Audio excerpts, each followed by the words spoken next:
now, 1 ounce of gold is worth more than $1,000. So if you're thinking that you should get rid of some of your old pieces of gold, there are some things you should think about. James Vincent of Raleigh Gold Jewelry and Coin joins us with some advice. James, this is all the rage. A mother-in-law called me last week and said, girl, I made some money, sold my gold, went to a gold party. People are so excited about this, aren't they? They are. In fact, gold at this point just crossed 1,300. And it's not just gold. All the precious metals are running strong right now. Silver just crossed a 30-year high, so it's at almost $22 a troy ounce. Wow. So we should be thinking about selling silver too?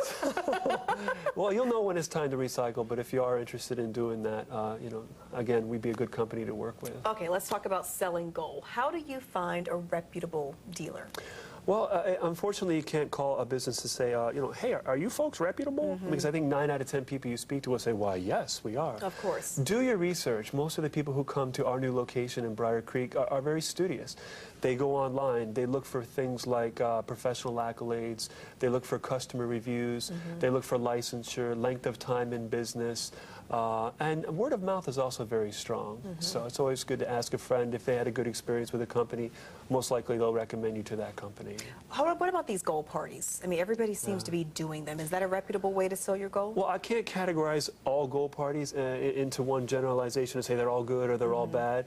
But what I will tell you is that when you're dealing at a gold party, most likely the professional is not there. It's someone who during day, maybe they work in retail, and at night they're going to be the gold buyer. So the level of accountability is less from individual to individual.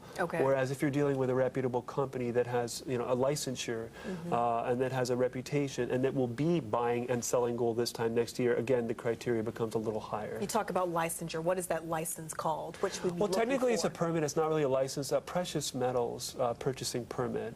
And even a general business license. I mean, I would certainly steer away from doing business with anyone that doesn't do it on a professional level. I mean, I know your neighbor might be able to change your brake pads for you, but I'd still rather go to some place that I know that does that professionally, just for safety issues. Okay, let's talk about the importance of the amount of gold. If you have less than an ounce, is it even worth selling, or how do you determine what is important? Absolutely. Well, I mean, again, I can't tell anyone what their time is worth, but I can tell you what your gold is worth.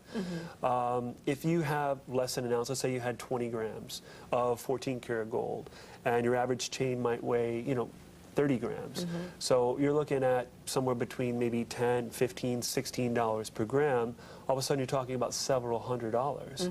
So yeah, I mean, it's surprising how quickly it adds up.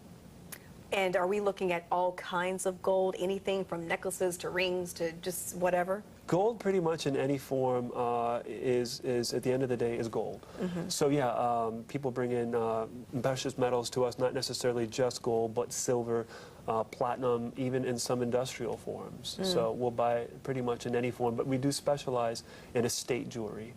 So you'll find that at our location in Briar Creek. All right. And you are dealing with this all the time. I mean, I bet your business, you're pushing people out the door, like, come back later. I mean, it must be a booming business. Well, I mean, it's booming, but I think that the amount of business for any industry at any time is commensurate upon, you know, how hard that company is willing to work for their customers. We have an excellent reputation, and we make sure that when we deal with a customer, we give them some incentive to come work with us again, and we treat them the way we would want to be treated. So. With most pieces of jewelry that you get, are you just melting it down, or do you actually resell pieces of jewelry in their original form? That's the difference between dealing with cash for gold, for instance, or you know, a local reputable jeweler. We have a jewelry store in Briar Creek, as you're aware.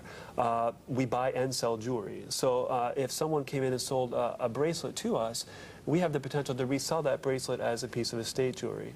If we were melting it down, well then of course it's, you know, it's obviously going to be worth more in the form of a beautiful articulate jewelry piece rather than something in the shape of a peanut.